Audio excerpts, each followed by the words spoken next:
دوستانو سلامونه، وخت مو په خیر. په دې ویډیو کې به درته زه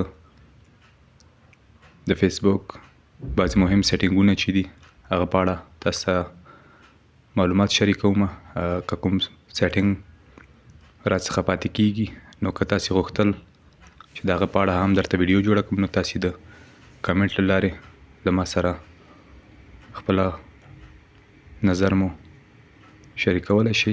تاسې خپل فیسبوک مو خلاص کړئ، دې ځای باندې کلیک وکړئ او هغه نه وروسته به سیټینګز اینډ پرایویسي ته بیا به په سیټینګز باندې کلیک وکړئ. نو دلته تاسې یې میټا اکاونټ سینټر، نو دې کې لومړنی اپشن چې دی پرسنل ډیټیلز، په دې به کلیک وکړو. پرسنل ډیټیلز کې مهم سیټینګ یې په شمار څو دانې دي دې اپشن کې. پروفایلز باندې چې کله کلیک وکړئ تاسې، نو که تاسې دلته په همدې نمبر یا ایمیل کوم باندې چې تاسې خپل فیسبوک اکاونټ جوړ کړی، که انسټاګرام مو هم په همدې هغه باندې جوړ کړئ، نو تاسې دلته ایډ اکاونټ باندې کلیک کولی شئ او دې ځای نه ایډ کولی شئ. فعلا زه دغه اکاونټ نه ایډ کوم ځکه چې انسټاګرام زه نه لرم. دې کې دوم اپشن دی پاسورډ اینډ سیکیورټي. اکاونټ سیټینګ کې پاسورډ اینډ سیکیورټي دوم اپشن دی.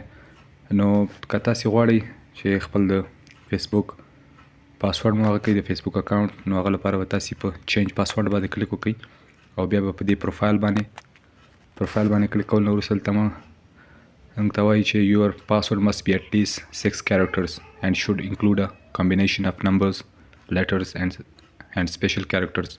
نو دغه پاسورډ همدا نن 23 د نومبر 2024 باندې مې اپډیټ کړی و. نو زه به بیا هم دلته کرنټ پاسورډ یعنې پخوانی پاسورډ چې کوم یا اوسنی، نو تاسې به دلته خپل پاسورډ هغه کوئ کوم چې د دې پخوانی یا اوسنی ورته ویلی شئ.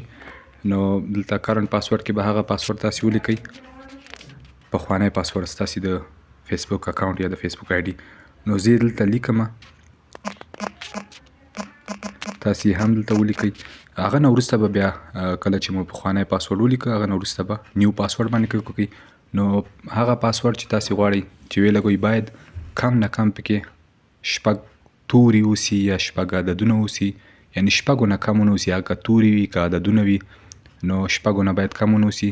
خو کوشش وکړئ که غواړئ یو قوي پاسورډ تاسې ولګوئ، هغه لپاره تاسې هم د تورو استعمال وکړئ، هغه که اے بي سی ده او همداسې الفبا، نو دا هم استعمال کوي. ترڅنګ یې عددونه هم استعمال کوي او ورسره که کوم سمبول لکه سوالیه نښه او همداسې ایټ د ریټ او پرسنټیج دغه بعضې نښې چې دي، نو تاسې کوشش وکړئ هغه ولګوئ.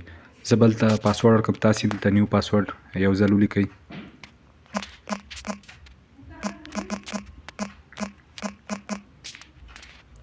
نو ریټایپ نیو پاسورډ دلته به بیا ولیکئ. تاسې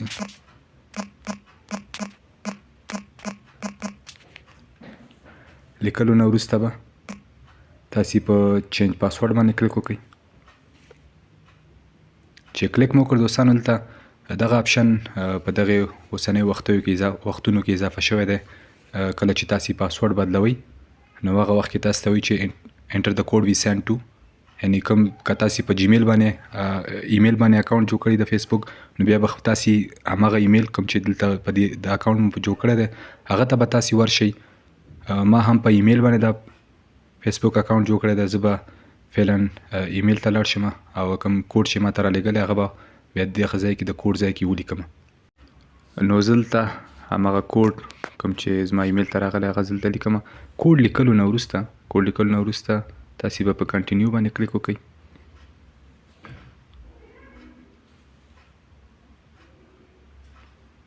او بیا چینج پاسورډ دلته یې ولیکل یو چینج یور فیسبوک پاسورډ فار میلاد فهیم صافی. نو پاسورډ زموږ تغییر شو. دې نه وروسته 2 فیکټر اتھنټیکیشن آپشن دی. نو دا یو ډېر مهم اپشن دی. که غواړئ چې تاسې هلته لیکلي ایډ ایکسټرا سیکیورټي ټو یور اکاونټ، نو که غواړئ اضافي حفاظت یا امنیت هغه ورته هغه کوي، تاسې هغه لپاره به تاسې دا اپشن هم که غواړئ فعال کړئ نو دې ځای نه فعالولی شئ. فعلا زه بیک ځم، بیک نه وروسته په دې لاګین اینډ ریکوري اپشن کې همدغه چینج پاسورډ مهم و او 2 فیکټر اتھنټیکیشن.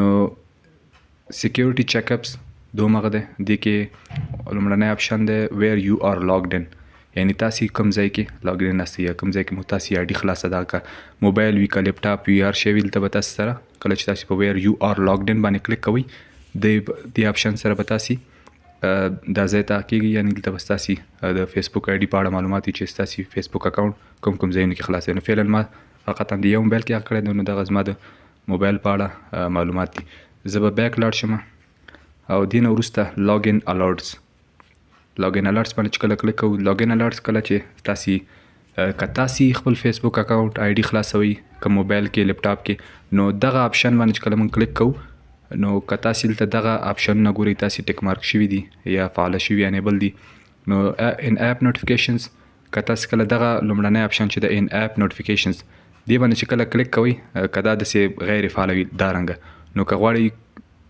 چې فعاله کړي په دې ځای به داسې کلیک وکړئ نو دا به فعاله شي دې سره به کله چې هم تاسې فیسبوک آی ډي خلاصوئ که تاسې خلاصوئ که بل څوک نو تاسو ته به د فیسبوک اپ کې هم یو نوټیفیکیشن یا پیغام راځي او دې نه کته اپشن چې د ایمیل نو دا هم فعاله کړی مې دی که ستاسې دا ډول غیر فعاله وي تاسې په دې ځای باندې کلیک کولی شئ نو دې سره کله چې تاسې یا بل څوک ستاسې اکاونټ خلاصوي یا تاسې خلاصوي نو دې سره به ستاسې ایمیل ته کوم ایمیل باندې چې هغه جوړ دی ستاسې فیسبوک آی ډي اکاونټ هغه ته به ایمیل ته به هم یو الرټس ورځي یا یو پیغام به ورځي چې ستاسې آی ډي خلاصه شوې ده یا خلاصه کړې ده آیا دا تاسې یاستئ نو دا وه د نن ورځې ویډیو که خوښه شوې مې وي در سره لایک یې کړئ که کوم نظر یا پوښتنه لرئ له موږ سره یې د کامنټ له لارې شریکه کړئ نو تر بلې ویډیو پورې مې په پاک او مهربانه رب سپارم هر چیرې چې یاست خوښ او اباد اوسئ